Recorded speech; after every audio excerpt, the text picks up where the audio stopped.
Good morning, everyone, and welcome everyone to this very special event. We at the Jewish Center take a great pride in the many programs that we provide to our membership and to our broader community. As we have moved over the last number of months, primarily to Zoom, we've had renowned speakers and lectures, fun events, and so much more. And we're pleased to have you join us this morning for what will certainly be a wonderful event with Adeena Sussman.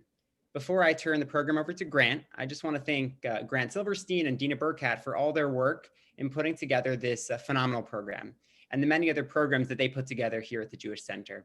If this is your first time joining us at the Jewish Center, we hope this will not be the last, and this will just be the beginning of a great relationship with our center. I'll now turn things over to Grant to introduce our presenter for this morning. Thank you, Rabbi Buchler. Good morning and welcome everyone to Sunday Brunch with the Jewish Center. We are thrilled to have Adeena Sussman joining us today. Many people know Adeena, but in the Jewish Center, she has a very close connection with our community as a whole, as she's good friends with many members. So it's like having a member of the family joining us this morning. Adeena is the author of Sababa, Fresh Sunny Flavors from My Israeli Kitchen, which was named Best of Fall 2019 Cookbook by the New York Times, Bon Appetit, and Food and Wine magazine. She's currently working up on a follow-up to Sababa, all about the foods of Shabbat, so get ready for that. Adeena is the co-author of 14 cookbooks. Adeena's 3 most recent collaborations, including Cravings and Cravings, Hungry for More with Chrissy Teigen, for those of you who didn't know, were New York Times bestsellers. A lifelong visitor to Israel, Adeena has been writing about the country's food and culture for almost 20 years. Adeena became a citizen in 2018. She cooks and writes in Tel Aviv, where she lives in the shadow of the city's Carmel market with her husband, Jay. You can follow her on Instagram at Adeena Sussman. I would also like to follow up on Rabbi Buchler's comments and thank our sponsors for today's events. Just some housekeeping. Everyone is on mute. If you have any questions, which we highly encourage questions to Adeena, put them in the chat and Dina and I will be relaying them to Adeena during the event. And most importantly, in 2021, in the day of social media, be sure to chronicleize this morning from the beginning steps to the end steps of your products and post them on social media, Instagram, Facebook, tag Jewish Center, so we can have a marking of this great event. I'm gonna turn it over to Adeena. Hello, everyone. It's so nice to be here. Greetings from Tel Aviv, where the sun has set and the kitchen lights are on. It's really nice to see all of you. And before I forget, I want to thank everybody at the Jewish Center for having me. And many of the sponsors are close friends of mine. And I know I'll forget somebody if I try to name you all. So you know who you are. And it means a lot to me that you helped to make this event happen. We are going to be making a really popular brunch dish from the book called Pitas, which is really a representation of how I like to cook and how I see Israeli food through the lens of an American woman who has moved to Israel and is living among the ingredients and the cultures, the many, many cultures here. And we're also going to make a cocktail called a Pomegranate, which is a Pomegranate Negroni, which yet again is a real mashup of classic American drink with Israeli ingredients. So I encourage you all to cook along with me and also to ask questions. You can ask any kind of question you have, a cooking question. It could be, how many times did Rachel Wolf miss her 3-point shot when we played on a basketball team together for 10 years? It could be, is Ruby Gelman really a good dentist? I don't know. Just kidding, she's the best. But the point is there is nothing is off limits if you want to ask me questions about my life in Israel or about the situation in Israel. It's all good. So we're going to start with our pita and we're going to move to our drink in the middle of the preparation for the drink. So some of you may have had what are called chilaquiles, which are stale tortillas that are crisped up, usually deep fried, and then cooked in a rich tomato sauce. Living in Israel, I find that I always have extra pitot or pita breads around the house. It's whether you make them or buy a bag of 10, we're all hard pressed to figure out how to use up pitas. And I just hate wasting food. It's something that my mother ingrained in me.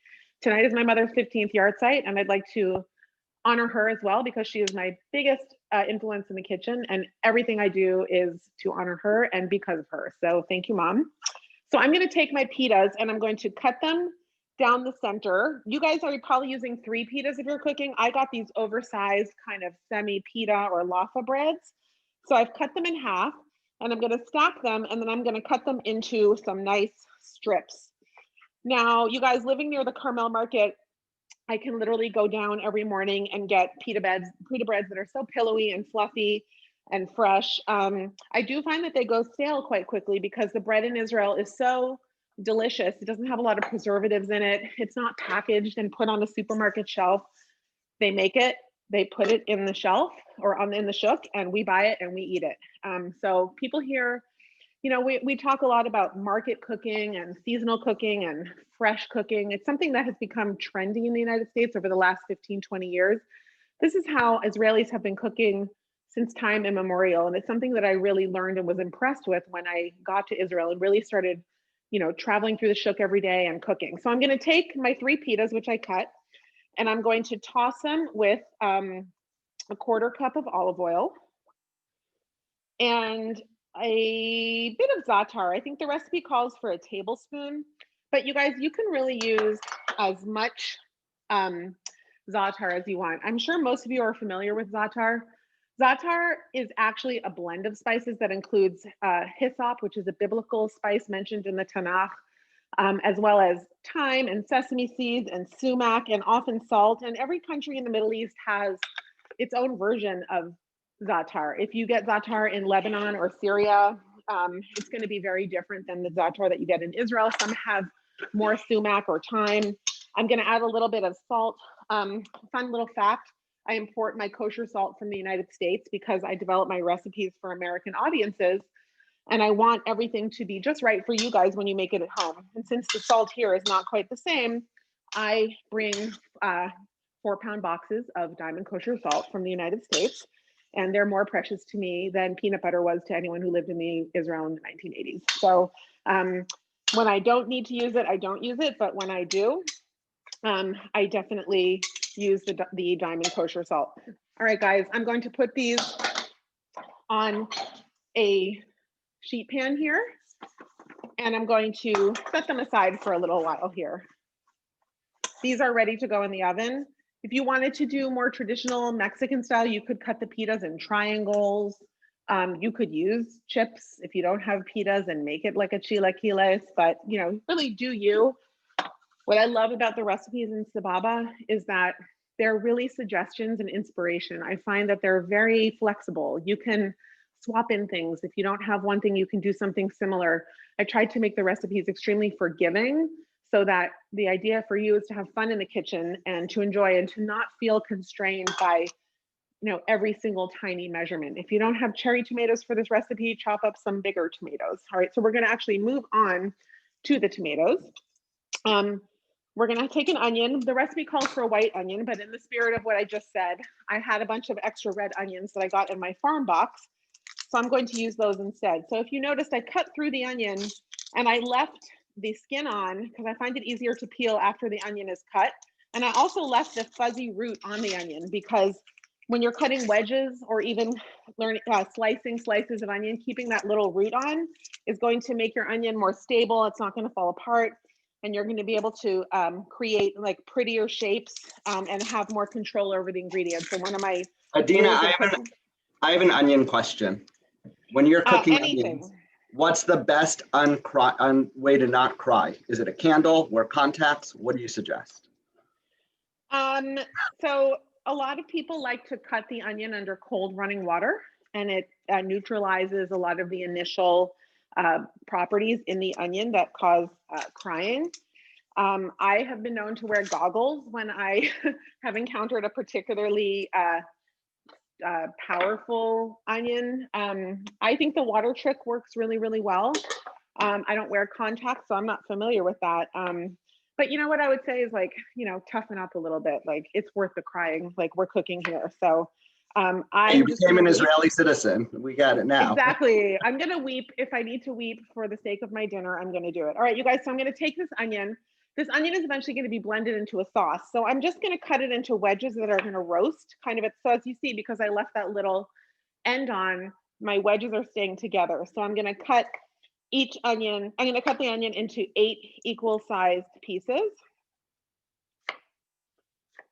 And remember, you could use a white onion, you could use a leek, you guys, you could use shallots, really anything goes. And now I have a baking sheet here. I just thought, I love to talk about fun products. This is a royal blue baking sheet from Great Jones, which is a really wonderful housewares company run by 2 women who live in New York City.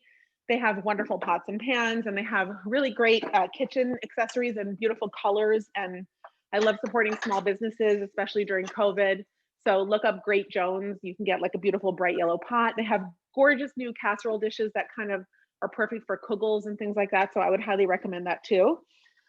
All right, so you guys, now I have my cherry tomatoes. Now I have to say we are spoiled in Israel. The tomatoes here are beautiful. They're always fresh. They're juicy. So I chose yellow tomatoes here because I wanted my sauce to have like a bright, sunny orange color. And then I'm gonna also put 5 garlic cloves right on this sheet pan. I have peeled garlic cloves already ready to go here. So I'm going to put 5 of those on.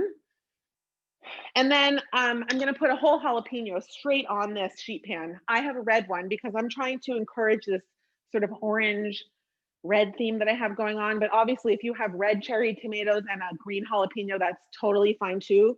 I just like everything that I cook to be the color of Sababa yellow. Adeena, do we need to grease the sheet pan? We're going to add oil to the pan right now. So I'm always trying to save people dishes. So instead of tossing everything in a bowl and then dumping it onto the sheet pan, we're just putting everything right on the sheet pan. And we're going to add olive oil to it right now.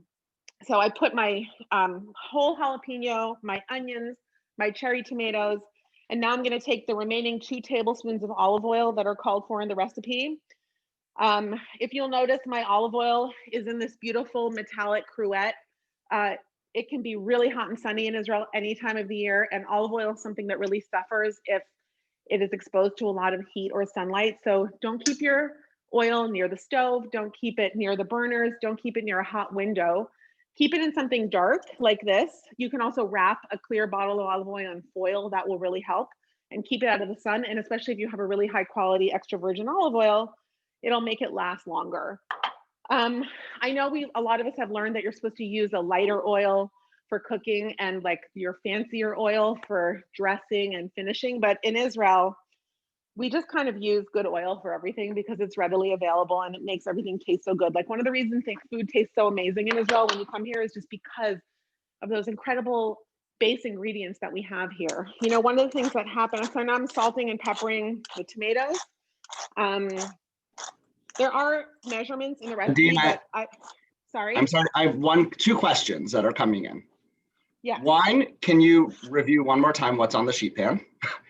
And sure. 2, on the sheet pan, we have 4 cups of cherry tomatoes. We have the onion that has been sliced into thin wedges. We have 5 peeled garlic cloves. We have a whole jalapeno pepper, and we have salt and pepper. Okay. And 2 tablespoons of olive oil, and just drizzle the olive oil on top of your ingredients on your sheet pan. So you don't have to waste no bowl to wash. If there's a designated dishwasher in the house, I've just saved you some work. And I just think, wow, I wish I had my phone, but my phone is being used for this class because this sheet pan just looks, I got to come around and show you how beautiful it looks here. And, you know, we definitely eat with our eyes, and like the combination of these beautiful colors on top of this blue sheet pan is just so gorgeous. I'm ready for an Instagram photo. Gross. Okay. That's a very tricky question. All right. Okay. One more question. Well, there's a few more questions. One, Yeah. How do you feel about using parchment paper on a sheet pan when roasting vegetables? Okay. And then if you don't have a jalapeno, how much hot sauce should you use? It's a really good question. I'm gonna throw this in the oven right now. My oven was preheated to 425, and I'm gonna put this in.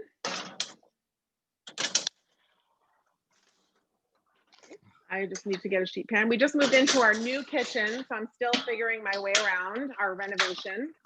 You know, in Israel, the ovens come with pans that you're supposed to actually use to roast food on.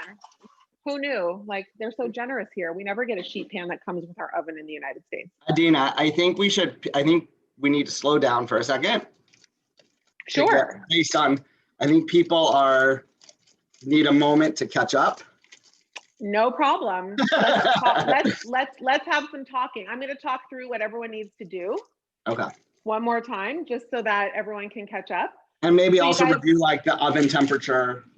Yes. So you guys just crank up your oven as hot as it'll go, and it's totally fine if it's not completely preheated when you get the tomatoes in there, not a problem.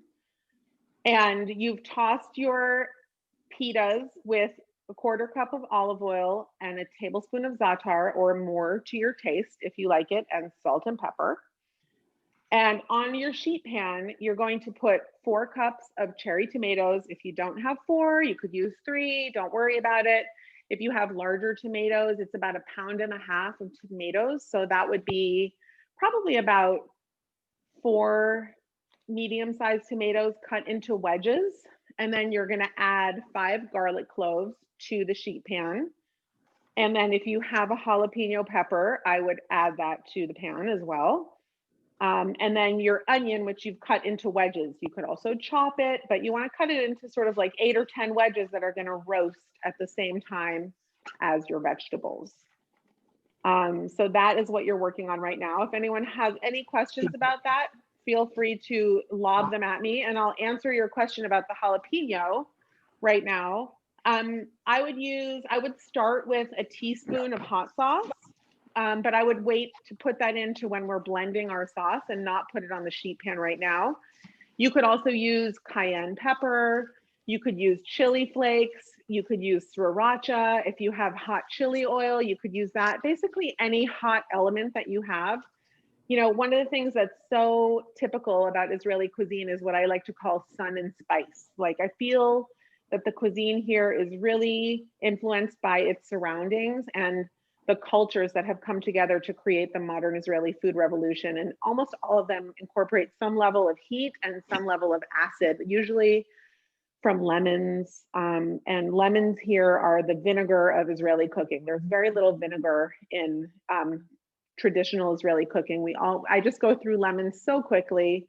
I can't keep a bowl full. I'll buy 20 and wonder like why I bought so many. And then I'll turn around 2 days later and they'll be gone. I'll have made drinks. I'll have made salad dressings. I'll have used it to season chicken, you know, just all kinds of things. So really it's all about sun and spice. Adeena, how do you choose a jalapeno in the market or in the supermarket? So it's a good question. You want to look for one that's firm and not wrinkly. And I often choose them by color. I love red jalapenos if I can find them.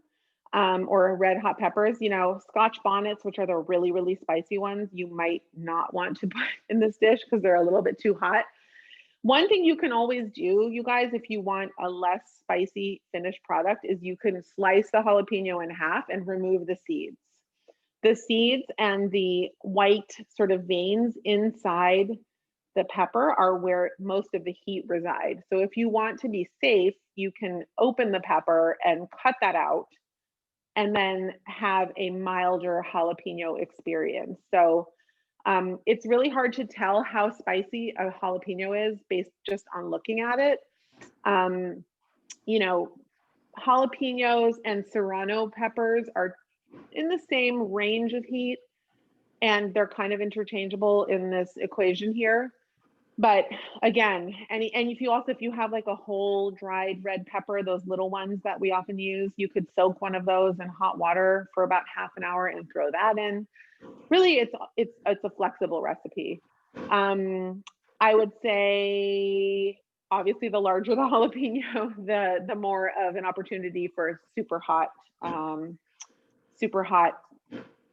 finished product you're going to have. But so it's really up to you. How's everybody doing on their prep?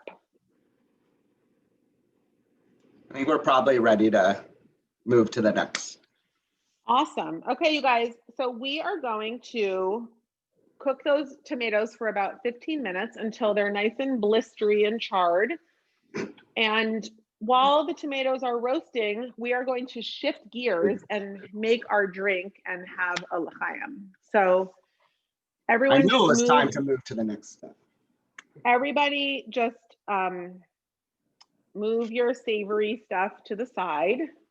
And we're going to make a pomegranate cocktail, which is really one of sort of the signature drinks from Sababa. And I love a good Negroni. A Negroni cocktail typically has gin and Campari and bitters, and it's quite strong, quite strong. And I realized living in Israel that pomegranates, which are in season right now, actually have a lot of the same properties as Campari. They're kind of bitter, they have a little bit of tannin, they're a lovely color. So I decided to try and craft a drink built all around the flavor of pomegranate juice, as opposed to Campari, which can be quite bitter, or any of those sort of those bitter aperitifs. So I'm just going to flip to the recipe in my own book. And for those of you who bought Sababa, thank you so much for supporting this book, which has had more legs than I ever anticipated it having. The Jewish community has really come out to support it. Also, COVID really, people started cooking at home again and re-exploring and digging deep into home cooking.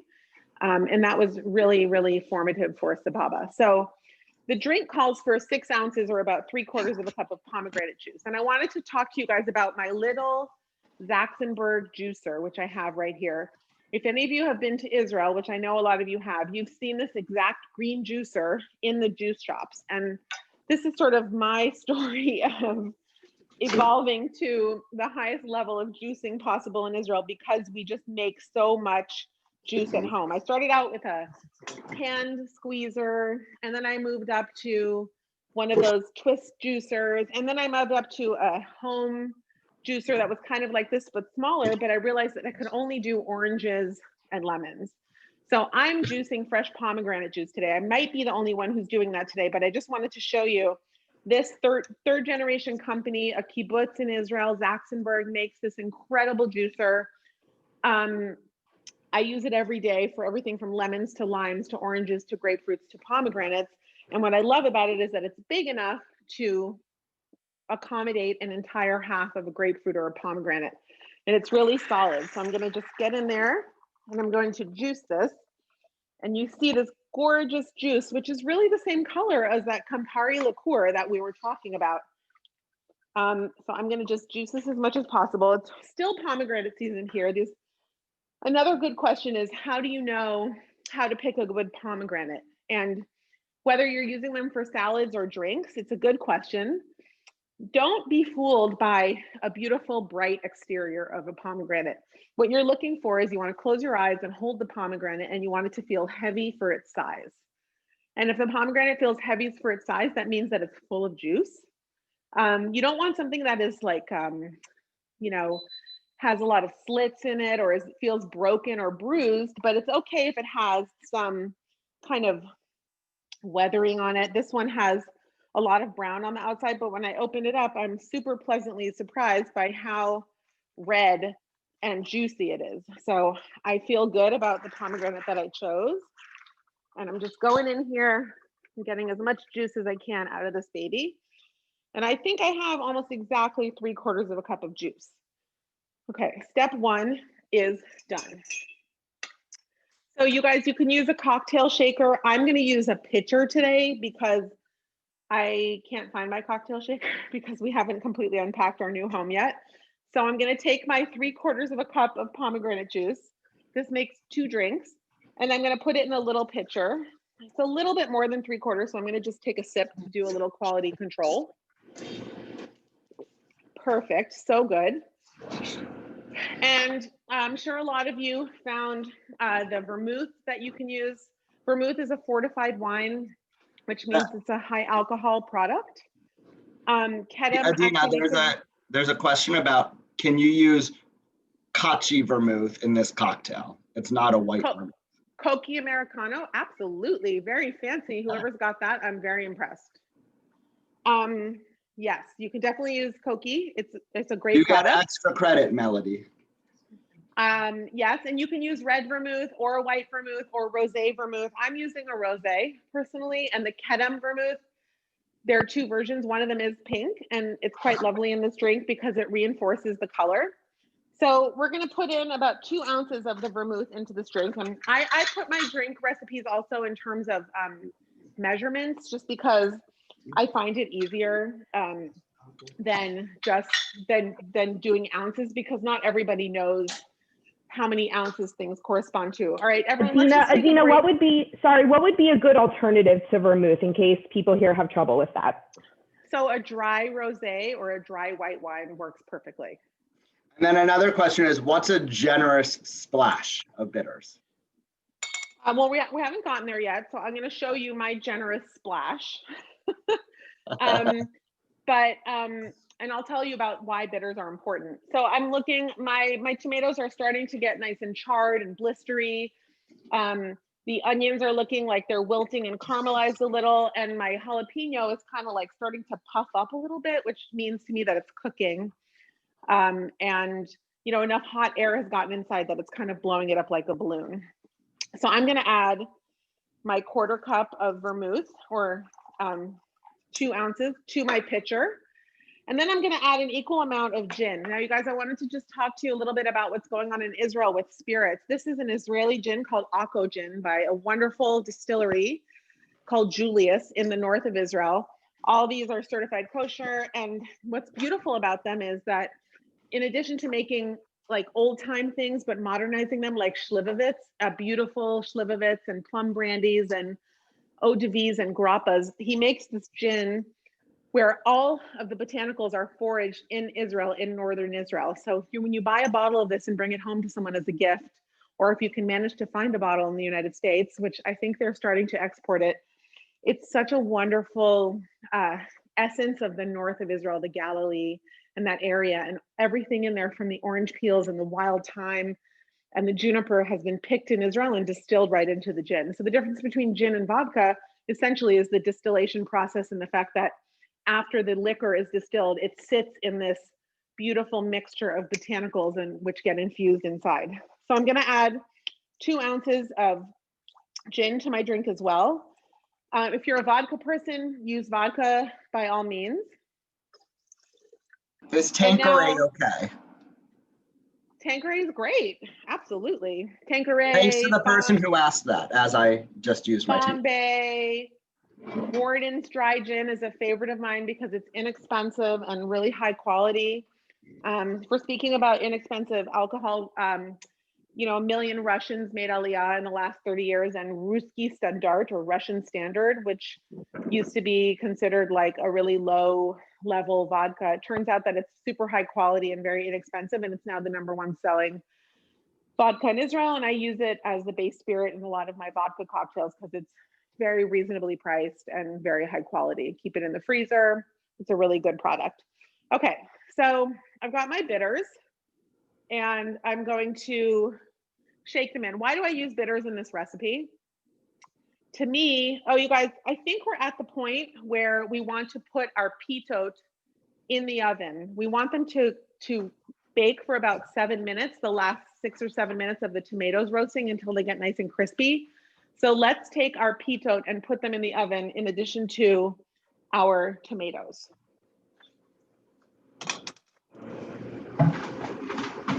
I'm gonna take a break here and let everyone do that. New York City kitchens, they're not that big. The oven is close to us. I lived on Central Park West in 101st for 20 years, and I had one tiny oven, a tiny counter, and I developed thousands of recipes with no space. And a lot of you have been to that apartment, and you know, it's really not about the size of the apartment or the equipment you have. It's about your love of cooking and your desire to make something delicious for yourself or other people. And you know what happens, speaking of small ovens, if you're cooking everything on the same sheet pan, if the vegetables are touching, That's fine. Is that Just okay? crank the And then temperature. with Just make steam? the temperature a little bit higher. Okay. If the vegetables, extra heat will help like avoid that steaming thing. But because we're blending it eventually, as long as there's a little bit of roasty charring around the edges, you're completely fine. So no worries. All right, you guys, I'm going to take bitters. And why do I use bitters? Because I do want to take this drink back to its roots of the Negroni, which has that slight bitterness from the Campari. But pomegranate juice, natural color instead of artificial colors in Campari. But I'm going to add a few shakes here. Angostura bitters are the most commonly available kosher bitters, and they're made with orange peels and a lot of other botanicals, and they're really, really delicious. And this is our mixture, you guys. If you're having Shabbat lunch or a party, you can pre-batch this in huge batches. You could do a punch bowl with it and put, frozen pomegranate ring or pomegranate seeds and orange slices in here. Really, it lasts in the fridge for a long time, up to a week if it would last you that long. It never lasts me that long. So I'm going to now fill a glass with ice. Adeena, we're getting some questions about bitters. Can you just talk a little bit more about what they are and what you might be able to substitute if you can't find them? Sure. If you don't have bitters or want to find a substitute for them, what you're looking for is something that's going to transmit like a bitter flavor. So I would actually maybe take some orange peel, including the white part, the pith, which is bitter. And it's something that's contained in Angostura bitters. And I would maybe do like a generous like twist of orange zest in your drink to bring home that idea of the bitters. So that would be like the most readily available and easy substitute that you could find. Same, you could use a lime zest or a lemon zest as well, just to give you the bitterness, that underpinning of bitterness in the drink is a really nice element to it. If you do buy a bottle of Angostura bitters, which by the way, you can find at any liquor store, that's like the one bitters that everybody has. It lasts forever, unrefrigerated for years and years, like on your shelf, and enjoy it occasionally here and there. Some people use it in cooking too, actually, in stews, Caribbean dishes, and different things like that. But by all means, use an orange. All right, so I'm filling a glass here, and I want to be ready to drink this as soon as I pour it. So I'm going to prepare my garnish first. So what I want to garnish my drink with is an orange wheel. If it were blood orange season, you might be able to find blood oranges in New York right now, but Israel is so hyper local in the way that they approach produce. Like if you ask for an avocado sandwich out of season, they're gonna like put you in produce jail. They're like, what? It's not the season. They're shocked and insulted on behalf of the vegetable that you have, offended by asking for it out of season. So I went safe with a regular orange, and I'm just gonna cut. I like a nice orange wheel as opposed to like a wedge. And what I like to do is I like to take it and put it sort of like on the outside of the glass. So it looks really pretty, and it's just like a fun, modern, clean garnish like this. And then all I do is pour my drink into my glass and wait for you all to do the same, and then bid you a hearty l'chaim with your homemade pomegranate cocktail. L'chaim. Everybody, l'chaim, everybody. So nice to be with you. And also just want to say, at a time when, the skies are basically closed and it's really hard for people to visit, it's really nice to feel the support of American Jewry in Israel. It's a crazy time here between Corona and political situation. And, moving to Israel, I never really realized how much I enjoyed the privilege of my friends and family coming whenever they wanted to, and my ability to travel. And I think that I'll never take it for granted again. But events like this, really keep the connection between the two countries alive. And it's really been heartening to see how interested people are in events related to Israeli culture during this time. So thank you guys so much. How does everyone like the drink? Adeena, speaking of your friends, we did have a question about what it's like to cook with Chrissy Teigen and John Legend, if you would tell us about that. I would love to. I want to know any feedback on the drink. Do you guys like it? It's very refreshing, I think. Any comments? It's delicious.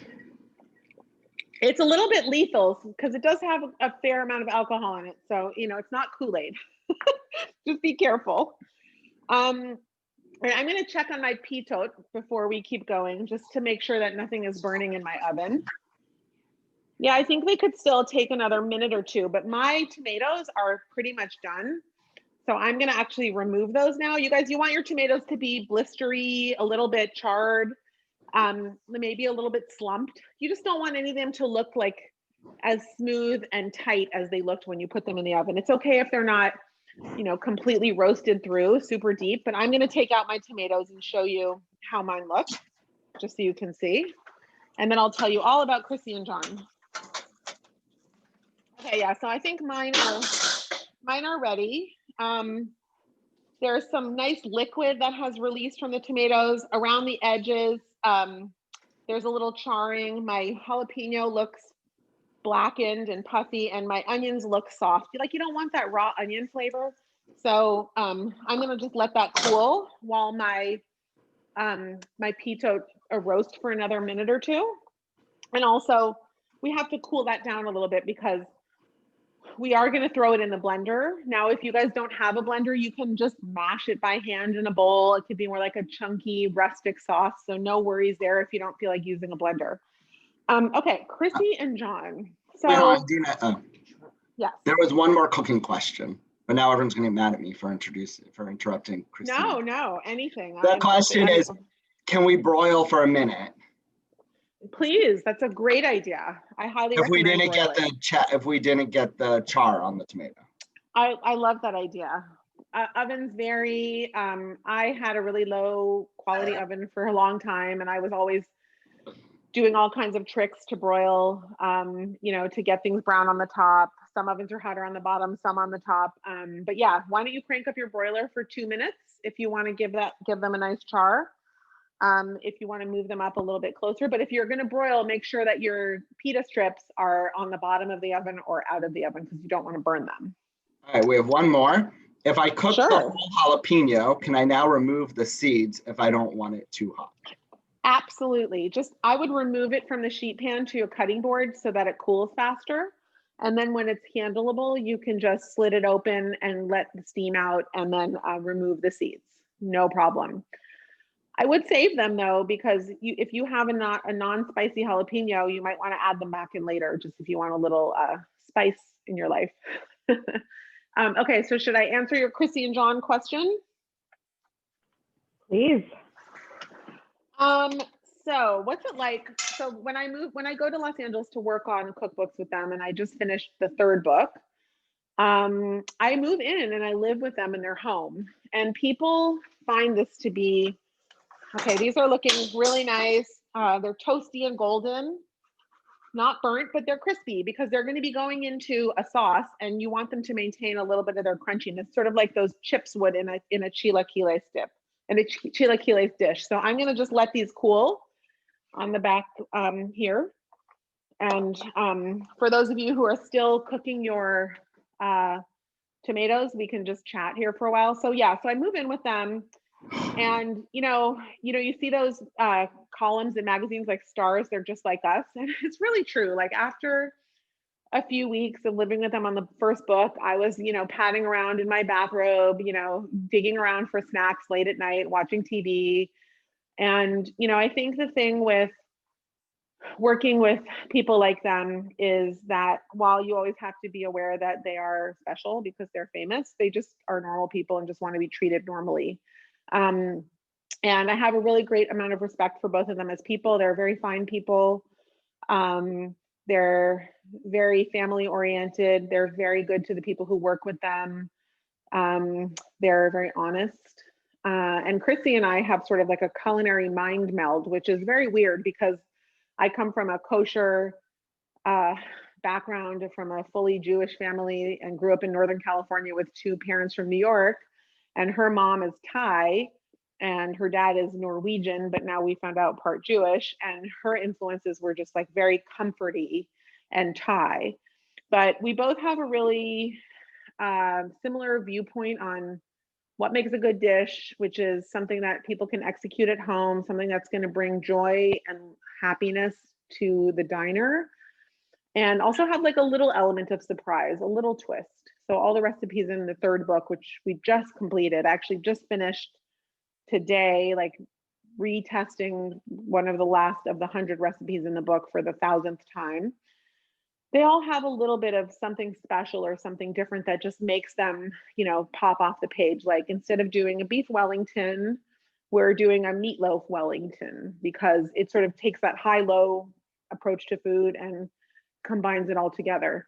Today I was working on a crispy rice sushi dish that she loves from a restaurant, and we were fortunate enough to have the chef come to the home and teach it to us. But then I have to go and adapt it for home cooks, make sure all the ingredients are readily available to people like you, retest everything, the measurements, make sure that everything just works perfectly. So it's really a combination of a lot of fun, a lot of time spent together in the kitchen and hanging out, with a lot of hard work and technical cooking and note taking and weighing and measuring, and then sending all the recipes out to cross testers in the United States to make sure that everything works. So it's really quite a process.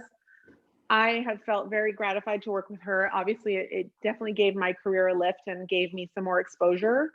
But, you know, I'm still me, and I never hide my love of my Jewish heritage and the fact that I live in Israel. I'm very proud of those things. And I think that my incorporating those things into my life with Chrissy is what helped her sort of rediscover the Jewish heritage that she has recently embraced. And, you know, it's been a good lesson for me. I think in this day and age, when there's a lot of anti-Semitism and a lot of challenges to being Jewish and being public, I just went all in on being myself, and I found that I reaped the rewards of that. And it's made me feel so much better about just putting it all out there. And it's been a really great experience for me. So I hope that answered some of your questions about cooking with Chrissy. 2 more questions came in. Sure. Is an immersion blender okay? Immersion blender is perfect. Okay. Or a food processor. Okay. And will the pitas continue to crisp once removed from the oven? Yeah. You could. I would leave them on the sheet pan though. Like I want them to be nice. I like things that are really nice and dark and crispy. So, you know, I don't think you need to like leave them off the sheet pan. So you guys, I'm now scraping. I'm gonna bring this into the camera, and my tomato, onion, jalapeno, garlic mixture. The garlic cloves look nice and soft, which is what I want to see. I'm gonna put this all into my blender. My large blender pitcher broke, so I'm using the bullet blender that I use to make my tahina smoothies in the morning. And I'm currently exploring buying a Vitamix, although it costs an arm and a leg here, so I'm not quite sure where that's gonna net out. And I'm gonna just transfer this all into whatever container I'm using to blend my tomatoes. Now, you guys, like I said, I actually think this would be super delicious if you just mashed it in a bowl. Use like a potato masher and have like a chunky sauce. Like, sounds amazing, actually. I like to smooth because I'm trying to replicate that, you know, tomatoey sauce that you get in a chilaquiles dish. But I'm also just going to take, if you have any additional juices, you don't want to sleep on those tomato juices. So many of the dishes in my book are centered around tomatoes because the tomatoes in this country are just so good. So at this point, you should have your roasted products in whatever vessel it is you're using to roast them, unless you're mashing them by hand. All right, so I'm adding this all into the blender, and now I'm adding a tablespoon of lemon juice. Why do I add the lemon juice now as opposed to tossing it with the vegetables? I don't like the flavor of cooked lemon that much, unless I want a little bit of bitterness. Like in my lemony roasted cauliflower in sababa, I actually put the lemon on before I roast it because I like that the bitterness of the lemon counteracts the sweetness of cauliflower. But in this case, I'm going to now add the lemon as opposed to having it spent 15 minutes roasting. So I'm going to take my lemon, I'm going to use my juicer again. If you have fresh lemon juice, I highly recommend it over any bottled juice. It does make a difference. Lemons last a long time in the house and they're relatively inexpensive. So, you know, I say go fresh if you can. Lime juice Adeena, also works. Yes. Adeena, going back to the tomatoes, can you substitute a can of fire roasted tomatoes? And if so, just equal proportions, a whole big can? I would do it. Yes, I would do a 28-ounce can, which is about 3¼ cups, which is about the yield that you're going to get after you roast the tomatoes. So yeah, fire roasted tomatoes work great. I would, yeah, I don't see any problem with that. I think that's a great idea. And how Okay, crispy guys. should the pitas be? We're back to the pitas again. They should be golden, and when they can be a little soft at points, but like mine are snapping and they're a little soft on the inside, but when I chew on them, they're crispy like a chip. They are going to get a little soggy when you put them in with sauce, so you know, nothing to worry about. All right, you guys, now I'm going to close my blender and I'm going to blend this, and then we're going to put it right in the pan to warm up. So I'm using, as I said, my Ninja blender here.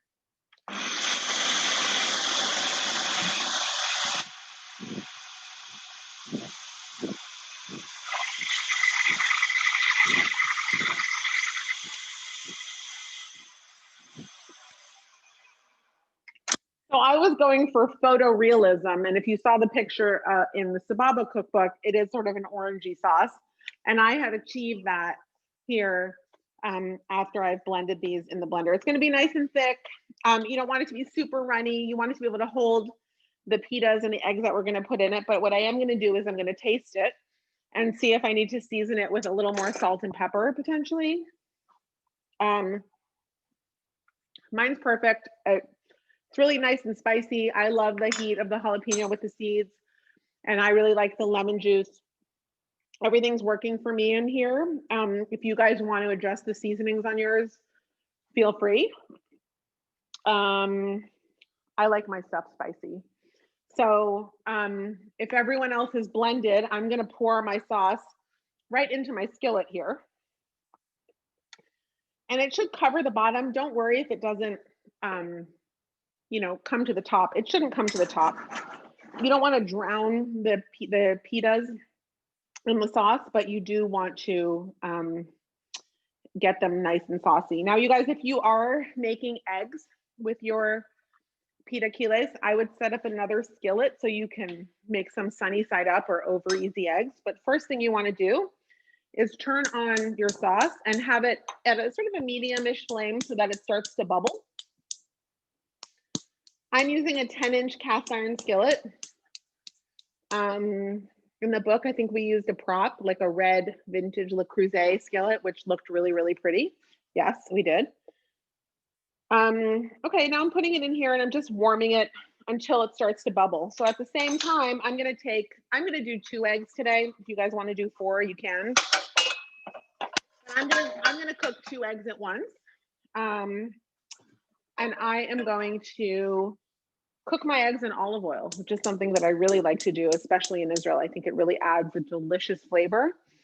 You can use Pam, you can use butter. Since this is a dairy dish, you can sort of do whatever it is that you want to do. But I've got my sauce bubbling. I've got my pan heating up. I'm going to add a little bit of olive oil to my skillet. I like to heat my skillet for my eggs before I add the oil. I find that when you do that, you're going to have less of a chance of the oil burning when you're heating the skillet. And also, I find that things stick less when you add the oil later. So you could like sort of heat your pan for a minute or 2 for your eggs, and then we can add the eggs. Does anyone have any questions? We're just getting some questions about some of the equipment that you've been using. So if you could just repeat the name of the online sheet pan vendor. It's Grape Jones. And the juicer. The juicer is called a Zaxenberg juicer. It's quite expensive. It costs about, with shipping, it's over $300. So if you come to Israel with an empty suitcase, you can get it for a lot cheaper and schlep it home. It is available though, and it will last you forever, and it has a lifetime guarantee. So I'm a big fan. Okay, my sauce is starting to boil, to bubble a little bit. And now this is the point where I take my pita strips and I'm going to drop them right into my warming sauce to sort of Adeena, get your. So there's a question about the oil again, when to heat the oil. I would heat the skillet for a minute or two, what we call dry. And then what I would do is warm your sauce and start heating your skillet. And when your sauce looks like it's bubbling around the edges or the middle, let's add our pita chips. And then let's move on to cooking our eggs, because then everything will sort of come together at the right time. So as you can see, I'm just dropping my pita chips in a sort of a free form design. And you guys, if you don't want to use all of your pita chips, they make amazing chips for dip and crudité and things like that. So I'm going to leave a few out, but I'm putting in about, I would say, 3/4 of what I made. I made a little extra because I used a large pita today. And I'm going to keep it on a low flame. And I'm just going to let it cook a little bit.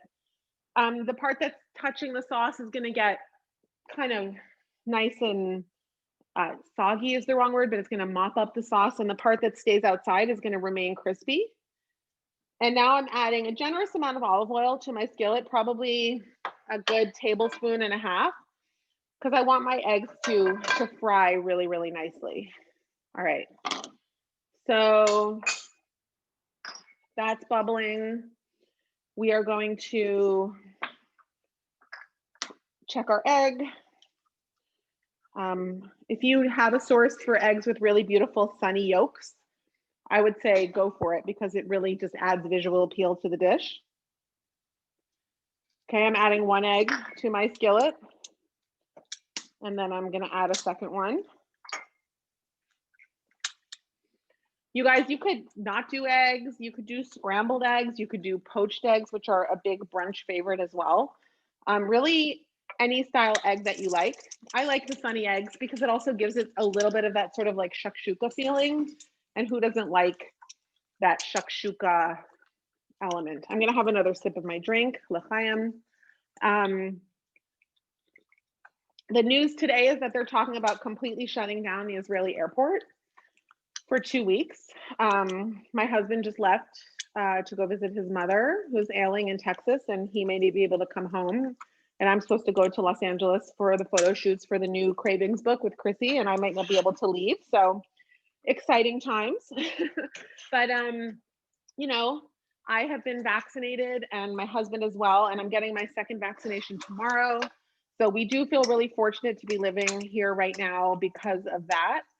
Now, you guys, what I'm doing is I'm taking the extra hot olive oil and I'm tilting my pan and I'm drizzling the hot oil on top of the parts of the egg that I'm trying to cook. It's kind of like a little cheaty trick to sort of cook the tops of the eggs with the really piping hot oil that's in the skillet.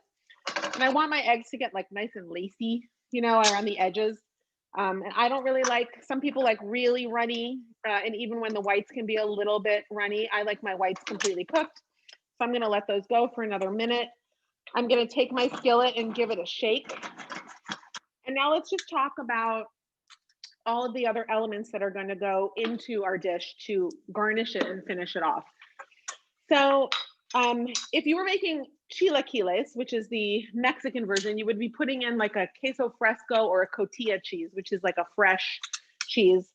I use feta. Feta is ubiquitous here. It's delicious. It's local. It's salty.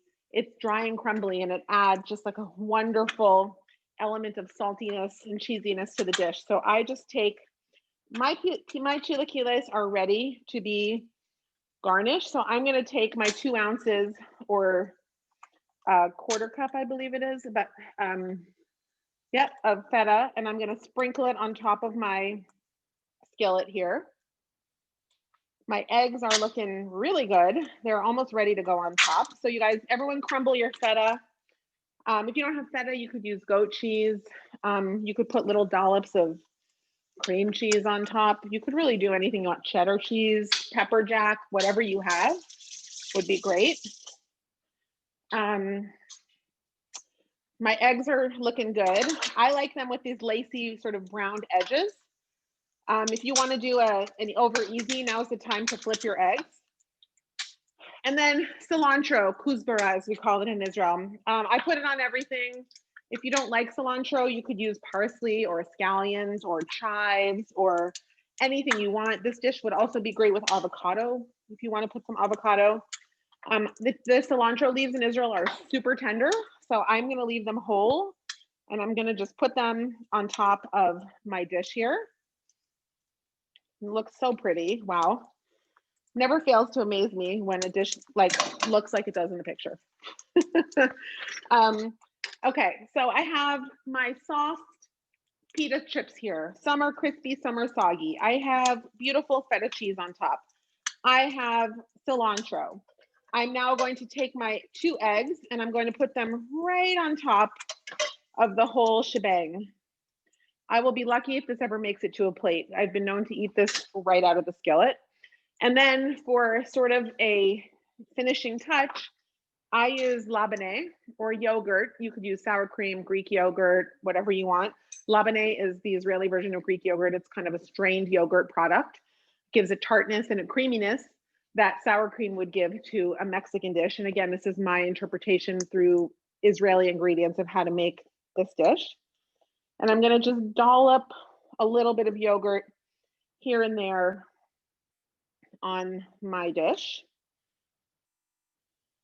And I will probably do a little salt and pepper on the top just to make it look nice, very brunchy. You know, you guys, if you bring this skillet to the table with a salad, like this is breakfast, lunch, or dinner as far as I'm concerned. So I'm going to just season with a little bit of salt and pepper. And I'm going to bring the skillet to the front of the camera so you guys can see how it looks.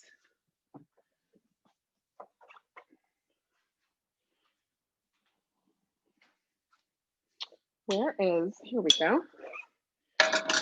I'm really happy with this. You could also add some fresh chilies here if you wanted to.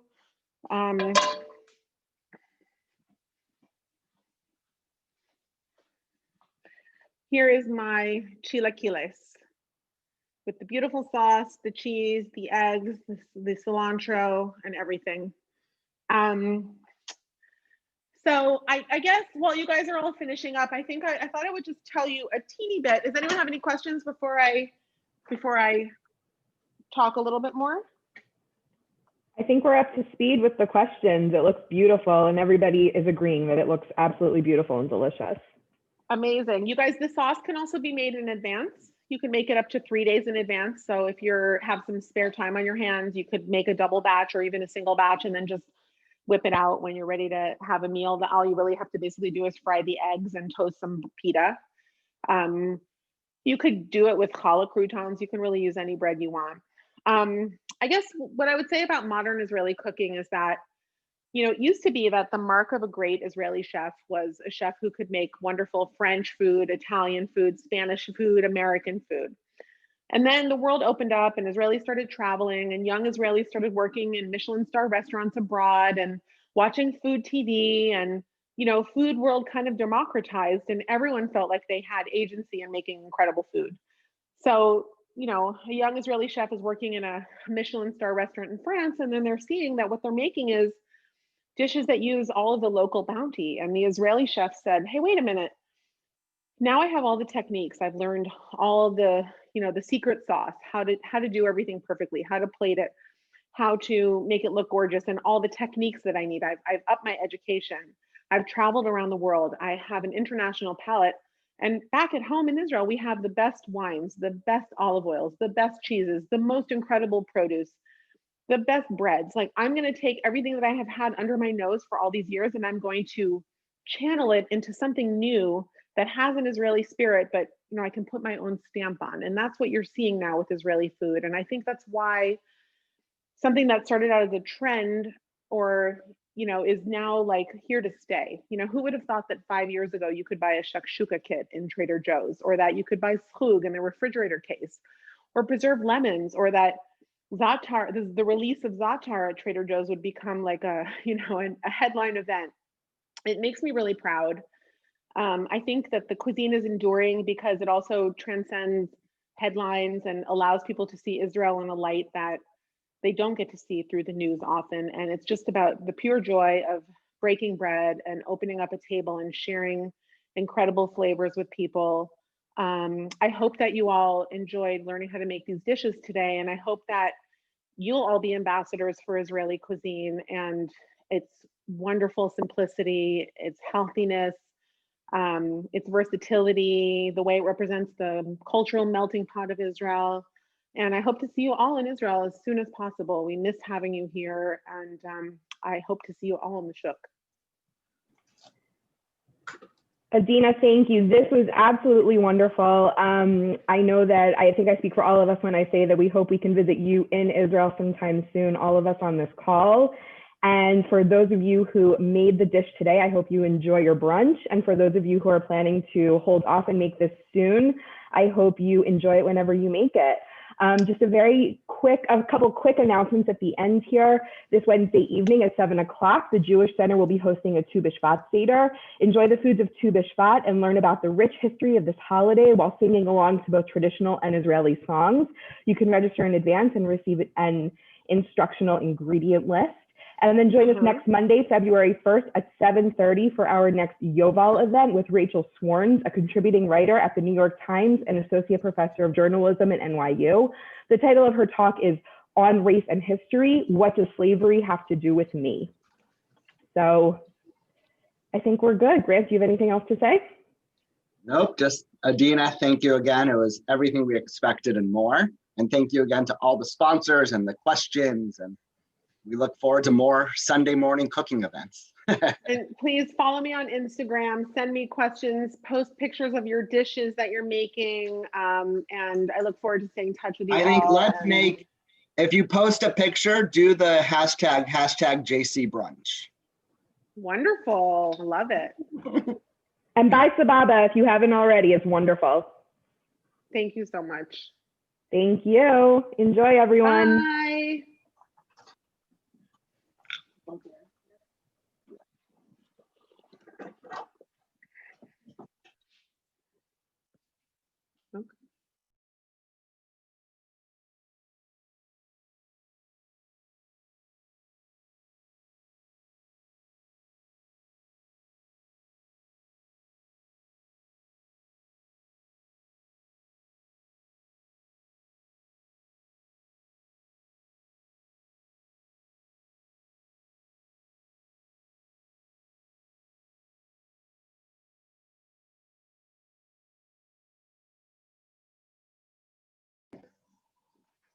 Hi, Naomi. Hi, Rana. Hi, Rachel.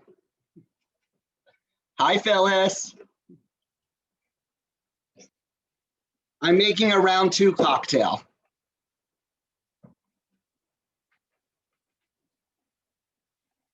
I'm unmuting you guys. This was great, Grant. Thank you so much. I'm a little tipsy right now, but otherwise it's great. I might be making a second round of the cocktails. I'm with you. Why not? What else are we doing? Today. Naomi, it's amazing. You can cook at your desk. It's such talent.